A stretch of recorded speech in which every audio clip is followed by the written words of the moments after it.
Hello out there. Thanks for joining me today to chat about what has turned into a pretty turbulent year with lots of uncertainty going into 2023.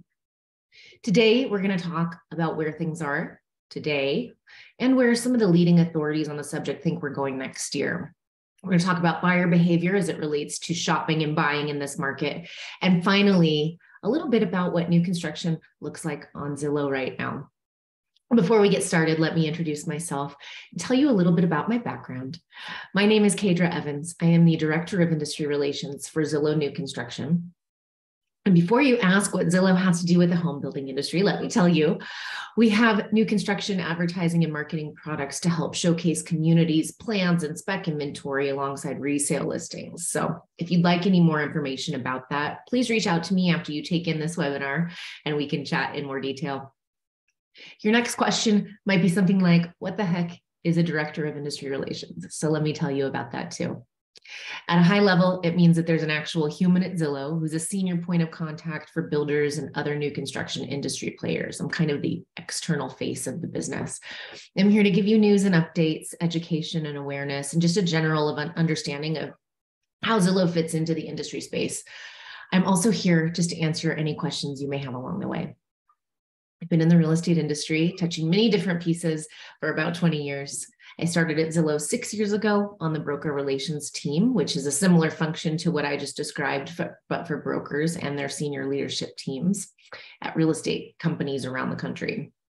In 2019, I was brought over to lead the development of a national brokerage, Zillow Listing Services, which supported our builder clients at the time.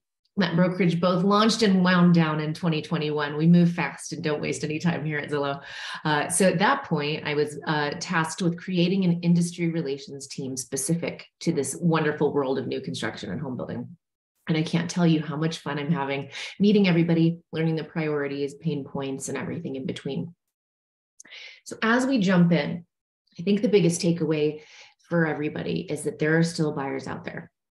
I can speak from recent experience that the transactions are still out there. We just sold a downtown Denver condo, and now we have turned into buyers buying an investment property with a 1031 exchange. So even taking into account the seasonality of the holidays and a condo property type, that the transaction still was able to close, and we're moving forward as buyers now.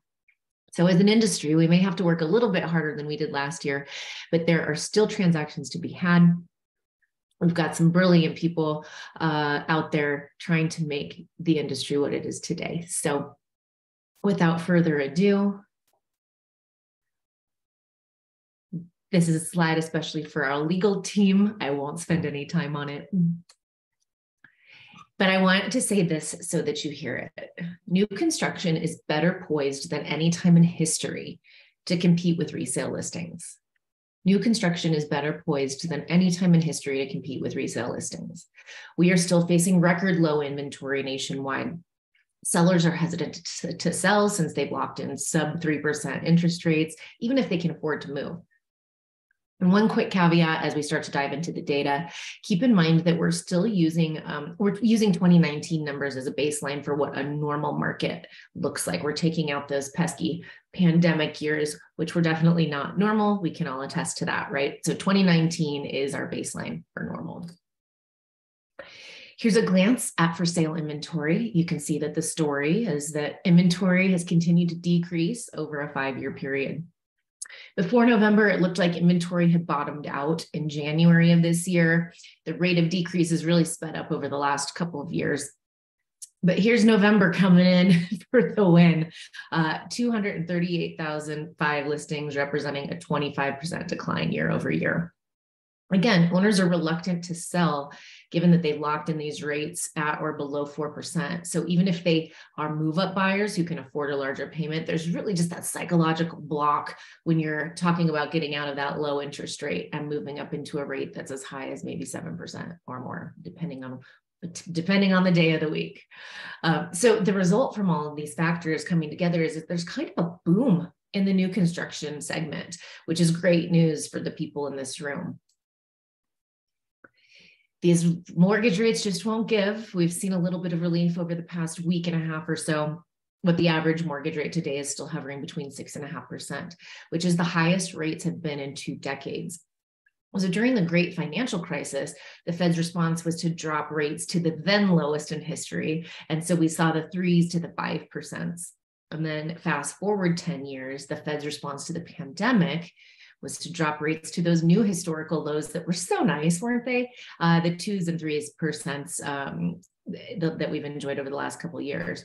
But if we look at rates before either of those two kind of market defining events and culture defining events, rates in the early 2000s were typically around the 5 to 7%.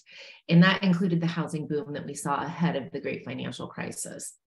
So a lot of us are well-versed in this little history lesson, but there is a whole generation of home buyers for whom these historically low rates have been the norm.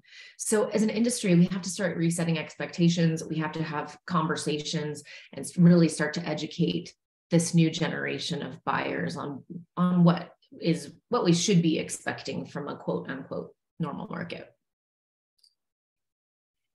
So this is all well and good. We get it. We've all seen the news. What's going to happen? I really like what Fannie Mae has to say. So this is what they're representing here. So this is what Fannie Mae thinks we're going to do in 2023, and then what it looks like maybe even going into 2024. Fannie Mae predicting home sales will bottom out next year in 2023, and then should make a significant rebound in 2024.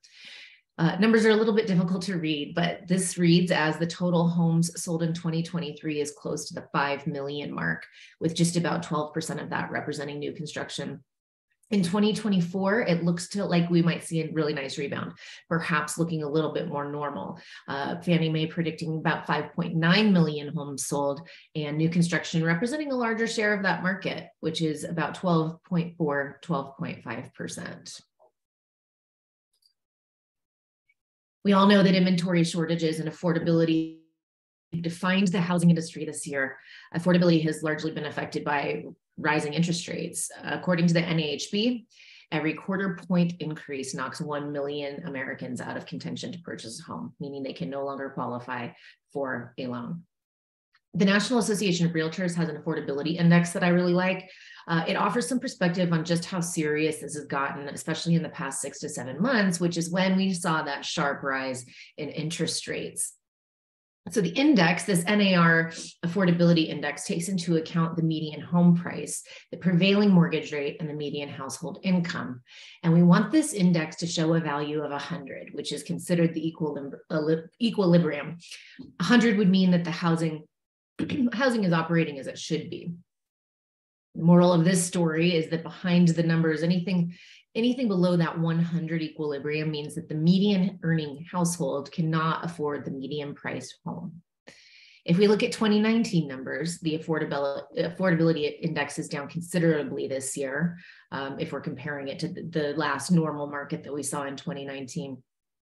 The most recent data that takes into account these higher interest rates is pulled from September of this year, when that index dropped to 96.6.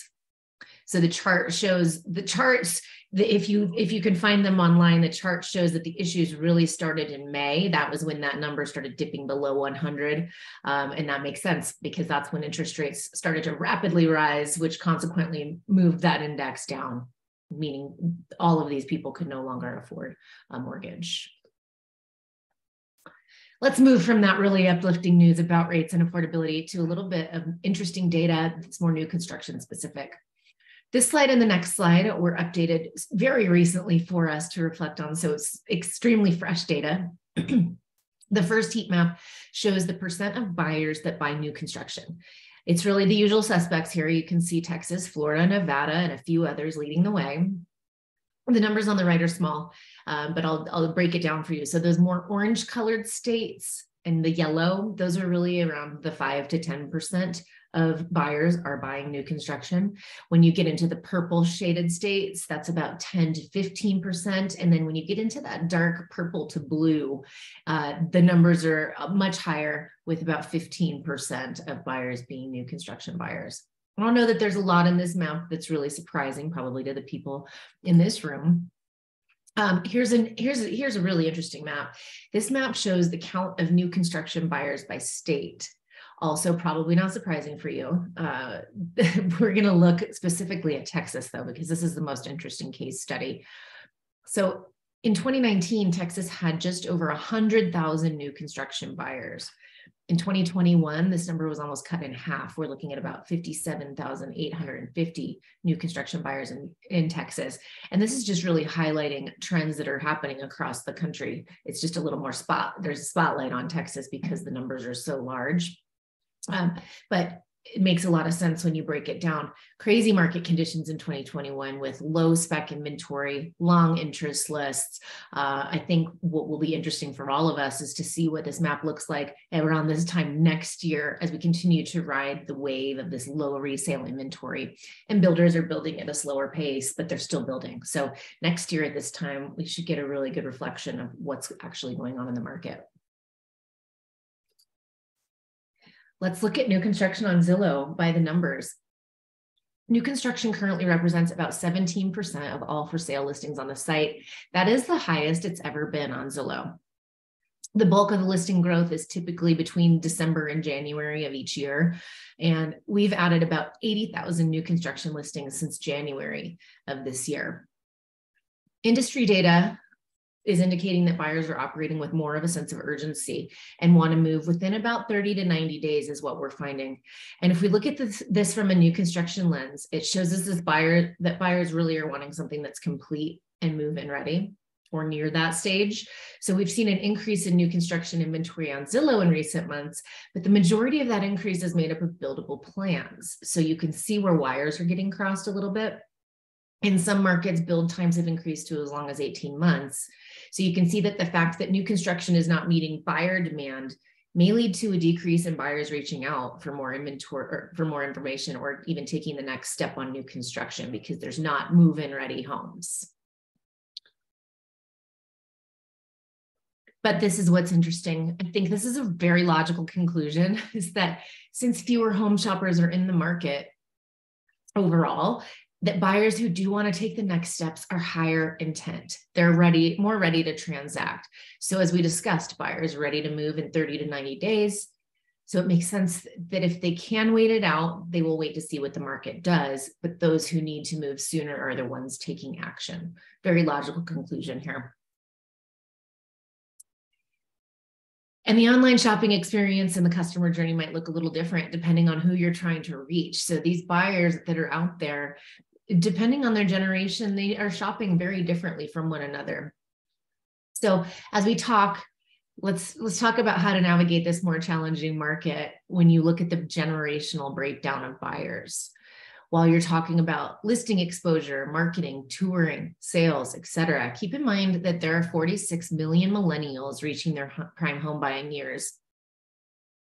And they have different expectations than boomers or even Gen X. The millennial generation is responsible for shaping really how all of us consume goods and services today. They are tech savvy. They may not be comfortable with a phone call, but they are certainly comfortable with technology and the online shopping experience. And if we look into the next few years, Gen Z is moving into those prime home buying years. This generation is digital natives. They definitely don't know how a phone call works, but they've never known a world without Amazon. They may have different expectations that we'll need to start thinking about as an industry and how we prepare for meeting those next generation's expectations. So with that, thank you. I think my advice is it's time for us to go back to the basics, but we have to put those basics on steroids.